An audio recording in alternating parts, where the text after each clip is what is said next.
Souvenir, souvenir. Et oui Vincent, la fièvre monte de plus en plus fort dans les chouchous aussi, car aujourd'hui nous avons l'équipe de France de tumbling à une semaine de la Coupe du Monde. Ils sont tous, écoutez bien, champions du monde, ou ont tous été champions du monde. Tous ceux qui sont là ont plusieurs titres mondiaux et c'est un plateau absolument exceptionnel. Alors je voudrais vous présenter leur entraîneur Christophe Lambert, qui lui-même a été champion du monde par équipe en 88 et 90 et qui les entraîne, et je crois qu'il peut être fier d'avoir autant de sportifs d'aussi haut niveau. Il n'existe pas de discipline en France où l'on cumule autant de titres mondiaux, Christophe, c'est ça, hein? Si, je crois qu'il y a quelques disciplines comme le judo ou l'escrime qui ont eu beaucoup de champions du monde, mais effectivement depuis quelques années nous cumulons, et dans les trois disciplines de la fédération, le trampoline, l'acrosport et le tumbling, nous cumulons réellement les grandes performances. Alors là c'était Christelle Giroux, elle est championne du monde, elle était championne du monde par équipe, et maintenant on voit passer le plus jeune titré junior. Voilà, Stéphane Bayol qui fait son apparition dans le concert mondial. Maintenant il a été 6e durant les championnats du monde junior qui ont eu lieu à Moscou, donc il fait son apparition à un très haut niveau. Corinne Robert qui est aussi championne du monde par équipe, regardez comme c'est beau. Oh, sans les mains, ça c'est admirable. Voilà, Corinne qui depuis maintenant 4 ans fait partie intégrante de l'équipe de France. Elle est 2 fois championne du monde, une fois à Essen en 90 et une fois à Auckland en Nouvelle-Zélande en 1992. Et maintenant alors, un ralenti, on Christine. revoit un ralenti, décrivez-nous-le. Ce sont les exercices de base pour l'instant, les flic-flac, les salto tempo, c'est-à-dire des exercices de liaison qui permettent de prendre de la vitesse, et pour effectuer des grosses acrobaties, comme vous le verrez tout à l'heure, il faut un maximum de vitesse. Voilà, un double salto arrière qui est considéré pour nous comme une acrobatie de base.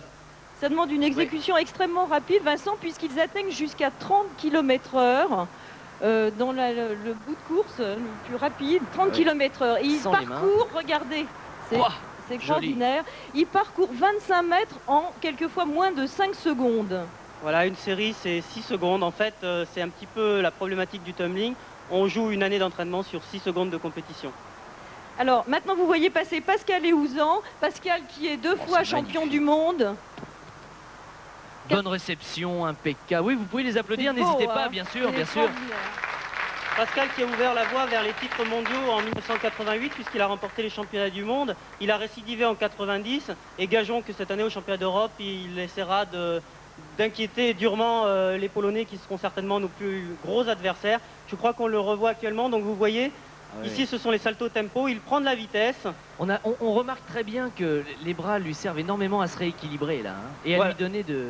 Voilà, exactement, les bras sont un système de balancier qu'il ça. faut toujours avoir. Le corps est toujours en déséquilibre, les bras permettent de rééquilibrer l'ensemble. C'est extrêmement important d'avoir des positions techniques très justes. Dites-moi Christophe, est-ce que les chevilles sont sollicitées grandement pour Eh bien, ça? regardez Christelle actuellement en évolution. Quand elle frappe le sol, le poids du corps est multiplié par 10. Donc on peut effectivement penser que les chevilles sont mises à rude épreuve. Mais la piste permet cela. La piste, ce sont des ressorts, des plaques de bois. En dessous, il y a des ressorts. Et au-dessus, des tapis qui permettent d'amortir un petit peu les chocs. Oui. Alors il y a des ressorts, mais moi je peux vous dire que quand on saute dessus, ça ne rebondit pas beaucoup, contrairement à ce qu'on voit. Enfin, ça rebondit, mais ça demande une tonicité. Quand le dilettante rebondit dessus, ça ne rebondit pas beaucoup, mais quand ce sont des gens de l'équipe de France ou des gens de l'équipe de Chine, puisque nous allons accueillir après la Coupe du Monde les Chinois en France pour une série de galas, je peux vous persuader que ça va très haut et ça va très vite. D'ailleurs, voici un ralenti. Nous avions, Sacha et moi, d'ailleurs remarqué qu'il ne s'agissait pas de trampoline. Hein. Oui, Je vous évidemment. précise que... Non, la piste est rebondissante, mais, Oui, mais ça elle n'a a- rien à voir, bien sûr. C'est pas élastique du tout, quoi. Ça Ce- amortit, en fait. Bon, Très peu. ça permet le rebond. Il y a quand même des ressorts en dessous. Ah. Je crois que nous allons voir après Stéphane Bayol qui va réaliser va vite, le là. double salto tendu. Maintenant, Oh, nous allons voir Pascal Eouzan dans une figure qu'il a créée lui-même. ça Une c'est beau. figure donc qui porte son nom. Regardez, Pascal Eouzan qui a créé cette figure, un double salto arrière tendu et les jambes sont écartées. Oh oui. Voilà. En fait, voir un Très ralenti beau. de ça. Ah Faites ouais, un c'est ralenti. extraordinaire. Alors il faut dire qu'il n'y a pas de limite, qu'il y a une certaine liberté dans ce sport qui se pratique souvent en musique et qu'on peut se donner des libertés de figure. C'est ce qui est formidable. Alors justement, voici la Regardez. figure inventée par son auteur. Voilà. La voici. Inventé et réalisé par son auteur. Ah, dites donc. Même au Voilà. ralenti, regardez, on a Voilà, du le mal double à- salto est en position tendue et les jambes sont écartées. C'est Maintenant, nous impressionnant, allons le Sacha, voir au féminin. Oui, je voulais juste dire que ça ressemblait furieusement, beaucoup en tout cas, au sauteur à la perche. Il y a un sauteur à la perche maintenant qui saute comme ça à Les 5 jambes, 80 ou ah 90, les jambes écartées. Exact. Vraiment la même façon, hein. C'est Exact, il y a un impressionnant. américain. Et maintenant, nous le voyons au féminin. Elles sont 2 au monde à réaliser cette figure. Christelle Robert, qui est championne du monde individuel, il faut le signaler. Il faudrait quand même la présenter parce que c'est la plus jeune athlète française à cumuler autant de titres mondiaux, 5 fois championne du monde, voire 7, 9 fois si on cumule toutes les disciplines. Ouais. Voilà, je crois que On a eu peur. elle a tout gagné en 2 ans. Depuis les championnats du monde junior à Pékin en 1991, elle a remporté toutes les compétitions auxquelles elle s'est présentée. Donc elle est devenue par là même championne d'Europe et championne du monde individuel. Je crois qu'on revoit le Héouzan réalisé par Christelle Robert au ralenti. Voilà. Maintenant, on va aller dans des séries plus longues. Est-ce que vous vous faites mal souvent? Ça arrive. Quelques petits traumatismes, notamment au niveau des chevilles. Il serait faux de dire le contraire. Voilà, regardez, les arrivées comme ça, ce n'est pas toujours... Bon, là, nous avons des tapis de protection, mais ce n'est pas toujours le meilleur moyen de se On réceptionner. peut se faire une entorse, une foulure, un truc comme ça. Ça arrive, oui, ça arrive. Des accidents de ce style-là, ça arrive de temps en temps. Mais en fait, la préparation physique est là pour contrer tous ces Oui, accidents. puis on a affaire à des pros là. en Voilà. plus. Et Et, alors... Pascal, qui est champion du monde, s'était fait Joli. très mal aussi il y a 2 ans. Et Oui, Pascal s'était fait mal sur une figure qui s'appelle le Miller. Et comme tous les Millers, c'est des figures compliquées. Ah oui. Et donc, il s'était effectivement cassé la jambe et ça a mis un petit peu de temps à se réparer. Mais maintenant, c'est complètement fini. Allez, c'est reparti, ça continue. alors vous voyez qu'il n'y a aucune rupture de rythme, il y a un enchaînement constant dans les... Oui, des enchaînements constants. On va voir maintenant des doubles saltos avec des vrilles. Franck Salcinès va nous montrer un double salto avec une vrille. Le corps sera tendu. La préparation est là, le double et la vrille. Ah oui, bien Voilà. tendu, oui. Maintenant, si vous le permettez, nous allons essayer, je dis bien essayer, c'est une figure qui sera réalisée lors de la Coupe du Monde à Sofia dans 10 jours. C'est un enchaînement de très très haut niveau. Nous allons essayer de le faire ici en direct et sous le soleil de Brie-sur-Marne. Je ne vous promets pas la réussite.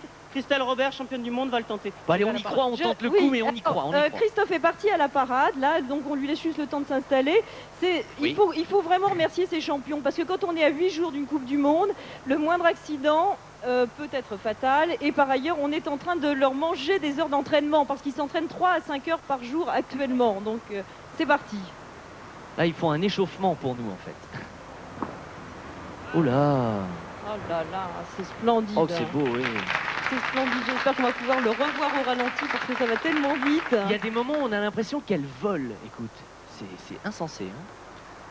Ça, c'est un petit peu Ouais, c'est un petit peu le but du jeu. Quand on fait les championnats du monde, le but du jeu, c'est de donner de la légèreté dans le mouvement. Il ne faut pas que les juges s'aperçoivent que c'est difficile. Il faut qu'ils croient que c'est aisé. Et en fait, c'est des milliers d'heures de travail. Et ça- très Excusez-moi, joli. je crois que nous allons faire des acrobaties. Des acrobaties avec Corinne. On va vous montrer un petit peu toute la gamme des acrobaties qu'on peut réaliser au niveau du tumbling. Corinne, un double salto, une vrille dans le premier tour. il faut voir que chaque figure demande 2 ans d'entraînement au quotidien. Oh oui, Ouais. de nombreuses heures. De nombreuses heures. Là, effectivement, en extérieur, c'est difficile de prendre ses repères, mais je crois qu'ils y arrivent assez bien. Ah, c'est le moins qu'on puisse dire, oui. C'est maintenant Stéphane Bayol. Stéphane Bayol qui est un... Attendez, on regarde le ralenti Ah, d'abord. pardon, Attendez. pardon. Une petite vrille, Une voilà. petite pirouette et hop, Et un petit zou. salto arrière. Et voilà. Ça a l'air tellement simple comme ça et c'est tellement dur. On retrouve Stéphane Bayol qui est de Bois-Colombes. Bois-Colombes qui sera la première étape de la tournée France-Chine organisée par la Fédération Oh là, française. attends, alors là, ça va vite, là. hein. Oui, ça va très vite. Alors c'était la même chose, mais en position tendue. Il y avait 2 tours en position tendue. Oui, donc je disais bien, les Chinois seront avec nous pour 4 journées exceptionnelles, à Bois-Colombes le 5 octobre, à Rennes le 6, à Vannes le 7 et à Épernay le 9 octobre. Je crois que si vous aimez l'acrobatie, si les gens voudraient découvrir l'acrobatie, que ce soit le tumbling présenté aujourd'hui, l'acrosport ou le trampoline, il ne faudra surtout pas, Oh là. il ne faudra pas louper, vous voyez, ce sera plein de choses comme ça. Ah oui, dites donc. C'est un sport qui est encore trop méconnu par rapport à sa beauté, parce que c'est à la fois un sport de haute compétition, c'est en même temps un spectacle pour les yeux, et qui est relativement méconnu, Christophe. Hein. C'est relativement méconnu parce que c'est relativement jeune en France. Il y a déjà une trentaine d'années que, de par les cirques de Moscou et de Pékin, sont sortis des acrobates qui se sont transformés en sportifs. Mais en France, il faut bien dire que l'activité est arrivée il y a maintenant 12 ans, donc c'est tout nouveau pour nous. Oui, puis il faut dire que la télévision n'est peut-être pas là systématiquement à toutes les retransmissions. On a essayé de faire un petit peu mieux connaître aujourd'hui. Oh ben, Voilà. je crois qu'on doit vous remercier parce qu'on arrive par vos émissions justement à nous faire connaître un petit peu mieux. J'espère que d'autres chaînes prendront un petit peu le relais de France 3 qui depuis quelques années, il faut dire, nous aide de façon constante. Vous nous montrez de beaux athlètes en tout cas, c'est superbe à voir. Voilà, Merci regardez. beaucoup Christine et bravo à tous Vincent, pour Vincent, c'est finir. pas- voilà, ce Ne n'est vous pas inquiétez pas, c'est le final Voilà, maintenant. le feu d'artifice, ils sont Laisse pas maintenant, faire, Christine. ils sont 4 sur la piste. Ça va démarrer, regardez, Regardez. à 4, tous ensemble, et la même chose. Comme dans un feu d'artifice, le bouquet final. extraordinaire. Synchronisé. Et voilà. Alors, 3 semaines d'enfer, Vincent, la Coupe d'Europe. Pour finir. Suivi de la tournée avec les Chinois. Chinois, et les championnats d'Europe pour ponctuer la saison. Voilà, bon, bah, après, on s'entraîne, hein. On s'entraîne On un petit s'entraîne. peu Allez. Allez. Vous vous entraînez. Et sur ce ralenti, j'aimerais un tonnerre d'applaudissements sur des athlètes qui sont champions tous, qui vont remettre des titres en jeu dans quelques jours. Formidable. Merci à tous. Une 6e question, puisqu'on parlait, tu sais, de s'élever et d'aller dans les airs. La 6e question va concerner